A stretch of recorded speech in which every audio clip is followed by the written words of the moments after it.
Welcome into another episode of the Varsity Voices, and today we're bringing you a special segment we call Dear Dan, where real questions meet real football insight. Think of it like Dear Abby, but for high school sports. So, yeah, we take the questions people are asking, the players are thinking, the coaches are living, and the fans are debating, and we put them straight to Dan, and he'll give us his honest answers, real perspective, and conversations that actually matter in today's high school football world. From recruiting and development to transfers, culture, pressure, and the realities of the modern game, this is the stuff everyone talks about off the field, but rarely gets real answers to on the mic. So grab a seat and let's get into it. This is Dear Dan. So, Dan, we did one of these episodes. I was looking, and it's been a while since Probably. Yeah. yeah, I mean, once we're into the season, it is all season and games and players and all that stuff. So yeah, it's probably been a little bit. it has, and people are clamoring for it. So Yes, I'm sure. it's time to give it to them, right? All right. All right, so let's get into it. Let's see. What do you got for me? Hold on one second. Let me see what I got for you here. That's a big mailbox. It's a huge mailbox. Yeah, and I'm not sure what's actually in it, but I'm hoping it's some questions, some mail for you, Dan. All right. All right, so first thing, Dear Dan, with the IHSA being in the news a lot lately due to some of the proposals that have passed, do you think the IHSA is evolving fast enough to keep up with today's athlete? And are they focusing on the right things? Oh, it's a good one to kick off. I would say that although you and I have both had disagreements with the IHSA over certain things, I feel like they're doing the best they can. I tend to feel like it's like herding cats, because it's such a vast number of high schools, and then such a wide range of types of schools too. Whether when you think about the difference between Chicagoland area and Southern Illinois, the needs are so different for those types of programs. So to try and come up with some one size fits all for schools and for athletes, I don't know if it's realistic, and then to try and get everyone to vote, because everything's got to get voted on, Right. So I do think they are doing the best they can. I also, Joe, like when big organizations, I think it's good for them to move slowly. I don't think you should move too fast. I think that's how mistakes get made. So I believe that if you can kind of grind slowly, and you're almost lagging behind a little bit on Yeah. public sentiment and perception, I don't think that's the worst thing in the world, because it lets kind of things play out a little bit. If you are looking to buy or sell a home, contact RE/MAX Realtor and Circle of Legends recipient Christopher Cobb. Let Chris's extensive negotiating experience work to guide you on all of your real estate buying and selling needs. Contact Christopher now to discuss the right strategy for your personalized real estate buying and selling plan. His number is 630-420-0070, or you can visit his website at christophercobb.com. And you can really take the time to think about what some of the unintended consequences are, and you can play out some scenarios, for me to make this rule change about the playoffs and adding schools in. That was pretty fast to me. I felt like that came up last year and boom, voted on, and away we go. But I guess they probably are not moving fast enough to stay up with the athlete, but I think I'm okay with that. Yeah, in some ways, I'm okay with it too. I would like to see them be a little bit more proactive with some of these. I mean, we know what the big issues are out there, right? There's transfers, there's NIL, there's, private versus public debate, all those kinds of things, which are kind of the, I think if you were to poll people, they would say these are the kind of the top issues, not necessarily expanding the playoffs, which is fine, in my opinion. So I would like to see them be a little more proactive with some of this stuff. But yeah, I can understand that. Yeah, I can see why they slow roll it too. But it just makes people, it just annoys people like me. Yeah, they like the fact that they changed the playoffs, but they haven't done anything with the seeding for years and years. It's annoying. It is a little bit annoying. That's annoying. Yeah. But is it any sort of deal breaker or something you can't live without that change? No. Yeah. Yeah. I'd like to hear their reasons too for certain Yeah. things, why they do things. But Yeah, I would always too. feel like you never actually hear what the reason is that they made this decision. But Yeah, that's fine. Maybe they're smarter than all of us, Dan. could be. Right. Yeah, definitely smarter than me. All right. Okay, so That takes two hands to open that mailbox. it's a giant mailbox. All right, dear Dan, if you're in charge of the Chicago Catholic League, what changes, if any, would you look at to improve the conference? Joe, I've talked about this a little bit before, and it's one of the things I like about what the IHSA did with the playoffs. Mhm. I would, I wouldn't necessarily direct people on scheduling, but I think it's so important and it's so kind of cool if you can have a rivalry, and we're talking about football now. So if you can have like I think of the schools up by me where Marmion, I would tell them create a rivalry with a local area team. So Right. if it's Marmion and Aurora Central Catholic or Marmion and one of the Aurora schools, I've talked about Bennett and Naperville North. Some of these you can manufacture a rivalry. You can create one that generates interest. It generates interest in your program. It generates interest in the area during football season. I think, we only have to look as far as the Bears to see. I believe a lot of the hatred stuff between the Bears and the Packers, it starts as manufactured, in my Right. opinion, and then it grows into a true rivalry. Yeah. And the coaches are good at stoking those flames. And that would be the one thing I would want them, rather than to schedule.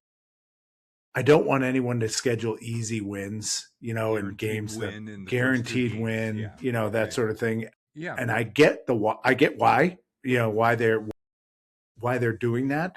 But I think I would really push football programs to schedule someone where it generates a lot of interest early in the season. Yeah, and I think when we talked about the expansion of the playoffs, I think that's one of the things we talked about that maybe would be a benefit, right? Or something that good comes out of it, is that now that they're not so concerned about getting to those 5 wins to get in the playoffs, those first 2 games they can schedule whoever they want, right? Yeah. And Yeah. creating some kind of rivalry like that, I think would be awesome. A really good idea. Yeah, and the buzz that's generated within the high school football community, when Brother Rice plays Marist, and they name it. And, I love that type of thing or they play for some trophy. We went to Bennett and Bennett and Lyle used to play for some sort of log or something because they're by the Arboretum. I don't remember the Arboretum Bowl. log or the Arboretum Bowl. Maybe it could be that. It could be that now. Yeah. So yeah, I think Lyle is kind of in dire straits as far as a football program. I think they're scuffling to keep their program alive. But Bennett and Naperville North could play for someone, and you could you could have the same thing with St. Viator and Hersey. And or Conant or someone like that where Rolling Meadows, yes, Gold came from, right? Yes, let's generate a little buzz early in the season. That's off the top of my head, Joe. One thing that I could think of. I like structurally what they do. I think this kind of relegation promotion thing is kind of cool. Yeah, I like that. I like that idea, and I hope some of the schools do that, on their own without people having to prompt them to do that. But I love that idea, Dan. Okay. Yeah, there's a little risk involved because you could lose, right? But I think the benefits would outweigh the risks. Yeah, me too. Okay. It kind of sounds like drums when it first starts. It sounds like Hawaiian to me, drums. Sounds exactly like somebody rooting around in a dumpster. Yes. That's where our mail is. Yes. All right. So, dear Dan, we just saw Trey Taylor, one of the top quarterbacks in the Chicago Catholic League, transfer from Carmel Catholic to, I believe the name of the school is Millard South or Millard South in Omaha, Nebraska. Yeah. So, even though he's already committed to Nebraska, so is this smart development and alignment for these elite players to do this kind of thing? Or is this the beginning of high school football turning into kind of a full-blown national transfer culture that hurts local leagues like the Chicago Catholic League? Full blown might be too overstating it. You might see this, and Trey Taylor is unique because he's been on the national or at least regional radar since he started playing football as a freshman. And so he is, if you see him on social media, he is all in for Nebraska. They have to love how active he is and how gung-ho he is over Nebraska. And I think that was part of it. It stinks for Carmel, and it stinks for us as fans that we don't get to watch Trey Taylor. I don't know if you'll see a ton of this. Maybe the elite. If someone would have said he's transferring, I would have thought it would have been to like IMG, like JG McCarthy did several years ago. Excuse me, but he, I think he probably thinks it's best for him.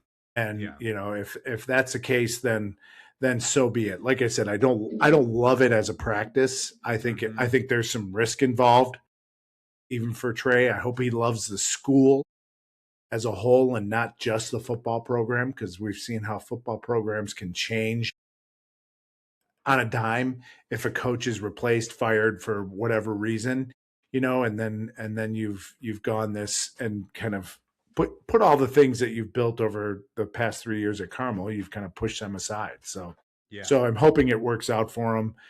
As a teammate, it would bug me, but it would bug me if he transferred to, Burlington Heights. Right. And we interviewed Trey last year, Trey Taylor, and one of the things I came away with in that interview is I like the way he's handling his business, right? And I felt like he's got everything. He's got a plan. He knows what he's going to do. I was a little bit surprised about this because I also know how deeply into his team and his fellow players and the program at Carmel he was very into that as well. So this surprised me a little bit from that aspect, but I do feel like he's one of these kids or one of these players who does have his business in order. He's got a plan, and he doesn't make a decision like this very lightly. No, and as far as the transfer itself, it's seismic for the conference. It's a big deal, and there are going to be transfers. There have been, at least I've seen on social media. I don't know if any are finalized, but coming and going. I've heard rumors of some other ones, that would be a pretty big deal, whether a player is coming or going. But this is, as far as this community is concerned, it's pretty seismic. Yeah, it sure is. Okay. All right. I'm opening it up. All right, here we go. It's like Johnny Carson. I know I'm dating myself and us. And when, what was that, Cernak or? It might have been Cernak. Karnak, yes. Yes, Karnak. Well, I was thinking too, when I said, this is Dear Abby, but high school sports, I thought, does anybody else know who Dear Abby is? We'll see, right? We'll see. All right. So, Dear Dan, what's your advice for a freshman trying to get noticed on the very first day of practice? It's tough. It's easy to say practice your ass off. I mean, go 100 miles an hour in everything you do, and it might be different, Joe, for if you have played before versus if you haven't played before. If you haven't played before, the practice your ass off, run hard wherever you go, do everything 100 miles an hour, you'll get noticed. If you've played before, you know, if you show yourself to be a leader right away, helping other players, helping maybe those kids who haven't played before, setting up a drill, helping a coach out, showing those leadership skills and kind of I know it's kind of a popular phrase, but like a servant attitude, on day one, I think that would really, really make an impression, on me. But for everyone involved, do everything 100 miles an hour, and that would be, I mean, that type of thing impresses me every single time. Yeah. And we coached freshman football, Yeah. a couple of years ago. And, when I thought about this question, I thought about what did I notice on that first day that kind of stood out to me?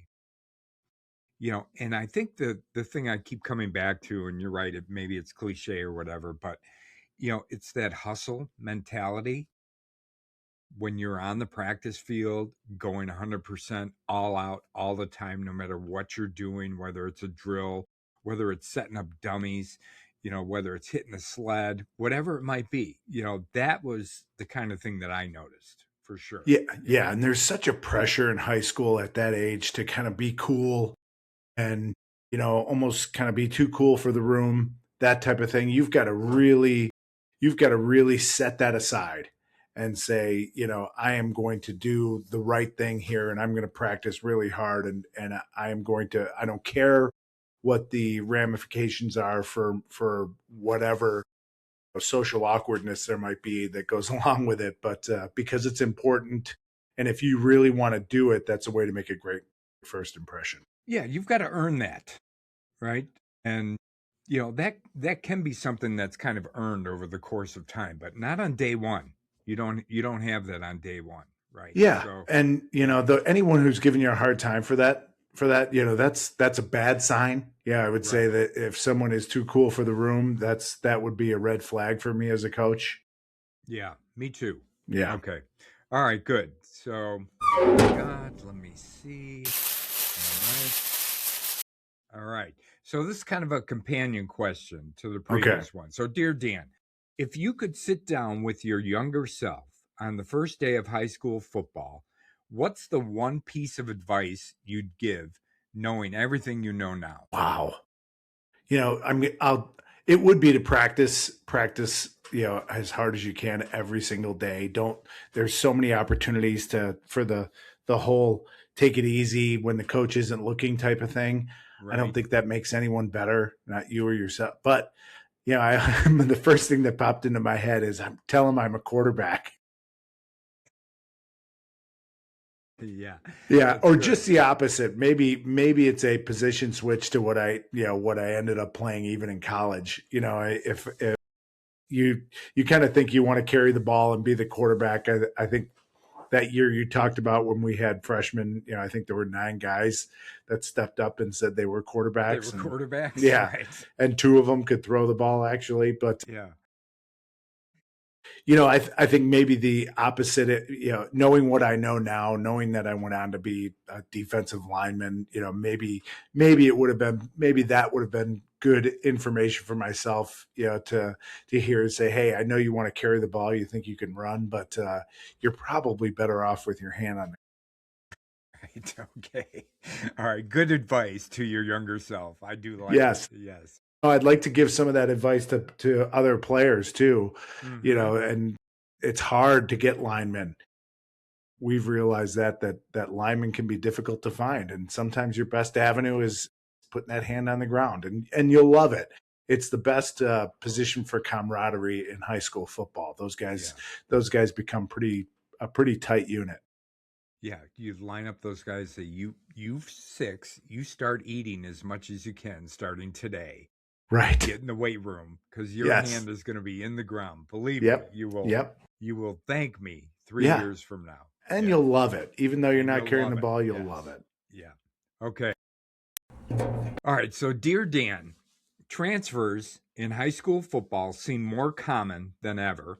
And some people say we're headed toward a full-blown transfer portal culture in high school. From your perspective, are we already there, or is that an overreaction? I don't know if we're there this year, but we are getting there. The door is open, and it is. I think you're starting to see it, and it will not surprise me if you get 10 kids, if you hear a story about 10 players transferring at some point in the near future, and a program is in trouble because 10 kids transferred, because that's we've seen it a little bit in college, and we've seen how it's grown from just a few to several to now a ton, where it's become more of a it's become a as big a deal as like high school signing day was 5 or 6 years ago, to see who you get in the transfer portal.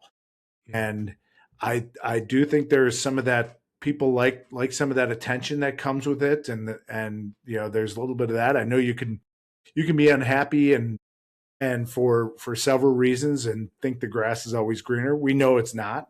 Hopefully it's always for the right reason, where it's your whole experience, not just football. I know that's pie in the sky thinking, but Right. where I think we're at, Joe's, I think in high school we're at the tip of the iceberg.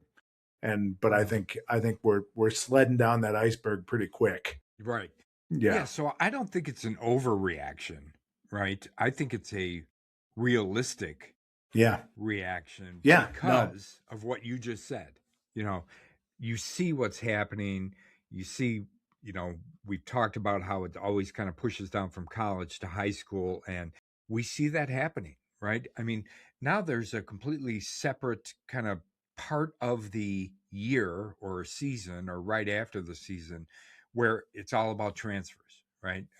In college, and we've seen it this year in high school too. I mean, the season's over, the playoffs are over. All of a sudden, you get, I'm going here, I'm going there, I'm going here. Even from some of the high school kids. So it's not going away. I don't think it's an overreaction to think, oh my God, this is going to be like transfer portal, because we're seeing some of the initial things already, I think. Yeah. And Joe, to go back to your first question, or one of your first questions about the IHSA, I'd love to be a fly on the wall when they approve, or how they approve, or what makes them approve a transfer quickly.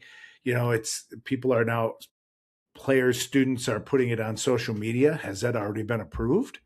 Are you sitting out a year, or we don't need to know personal circumstances, but man, I would love to know how things are getting approved, and if they are in wherever that board happens. When we see those board minutes, I'd love to be in on some of those discussions, or hear their reasoning about why some get approved and some don't. Right. Yeah, I would too. Okay. All right. So, dear Dan, I keep hearing people always talking about stats. Some say numbers don't lie. Others say the film tells the real story.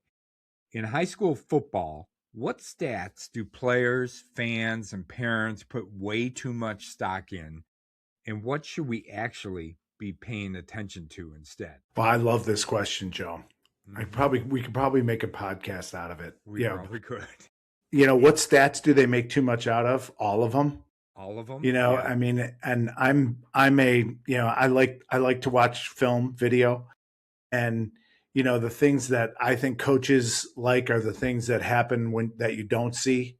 Do you see a quarterback carry out his fakes? Do you see a running back that's able to protect in pass protection? Do you see linemen working together, or do you see them going downfield?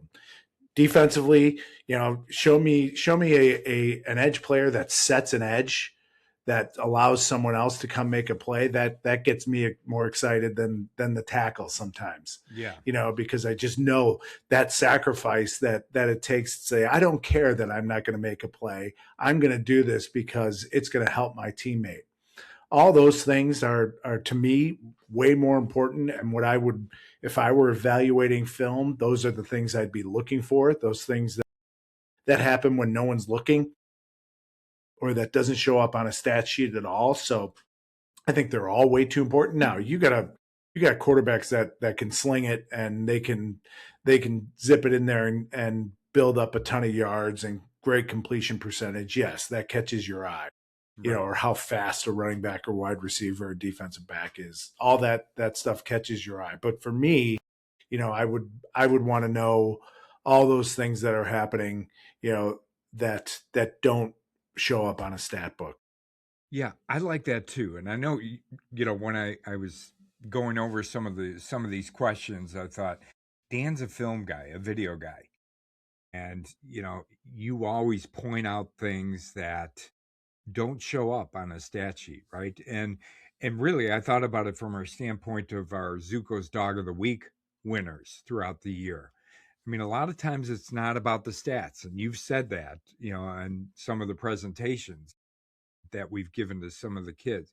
It's about something that we're seeing on film, something that stands out, something about attitude, something about toughness, something about extra effort, all those things which are not stats, right? So I had a feeling I knew what your answer was going to be, but I wanted to ask it anyways. Yeah, Joe, some of my the players that have made an impression on me, either whether it was this past year or a couple of years ago, I see them getting some recognition now, maybe some offers, and it makes my heart feel good because what made their first impression on me was maybe not a tackle, interception, touchdown, whatever it might be, but something they did that showed that they are willing to sacrifice for the benefit of their team.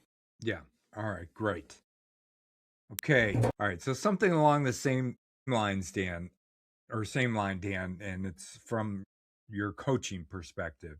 But dear Dan, would you rather coach a team of underdogs or a team of 5-star egos? Well, let's see. So there are some underdogs with egos, and there are some 5 stars that are that type of player that I just talked about that'll sacrifice. I tend to always root for the underdog. If I don't have like a specific rooting interest in a team or a game or something, I find myself rooting for the underdog. Well, not all the time, I guess. It's cool to see greatness too. As far as coaching them, boy,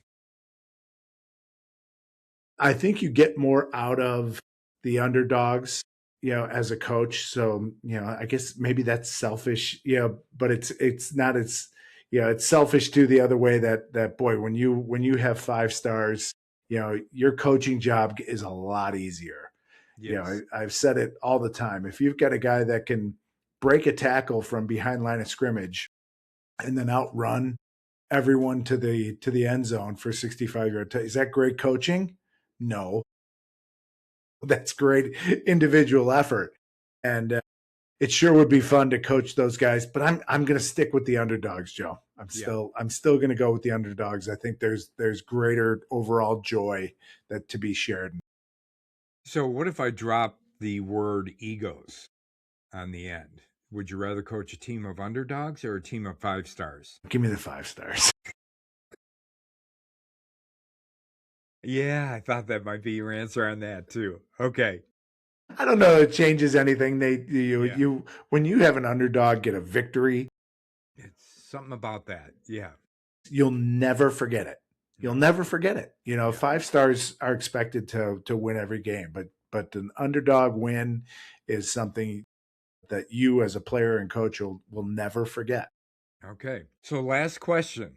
Okay. Right? Make this one a little easier, a little different. But dear Dan, you get to rename one Chicago Catholic League football mascot. Go.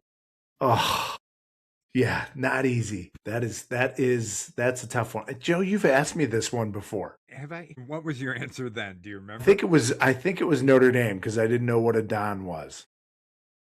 Okay. Yeah, but now that I know, I like that name. All right. Yeah. Looked it up. I do like the Notre Dame Dons. I'm going to go with what you were going to say. Something. Say this is hard because you and I lean into. We kind of lean into the whole logo thing and the what's behind it and kind of what you can build around it. We try and kind of lean into that. So yeah, I know this is a tough one.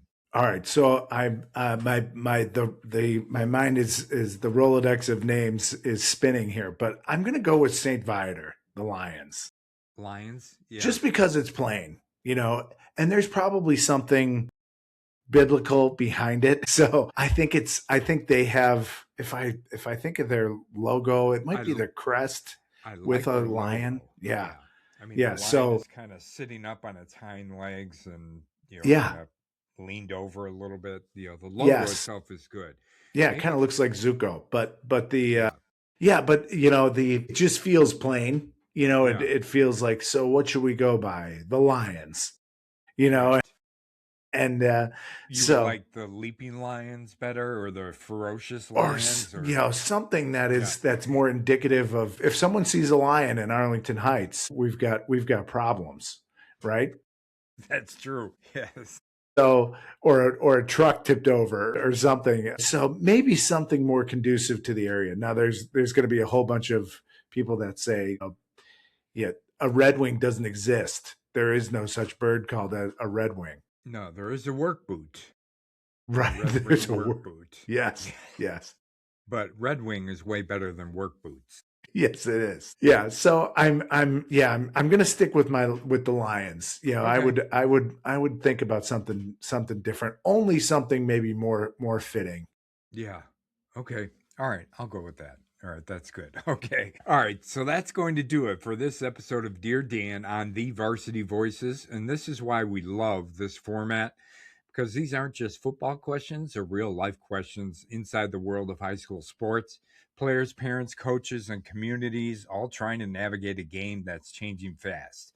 If you're a parent, a coach, a player, or a fan, and you found yourself nodding along, disagreeing, or thinking deeper about something you heard, that's exactly the point.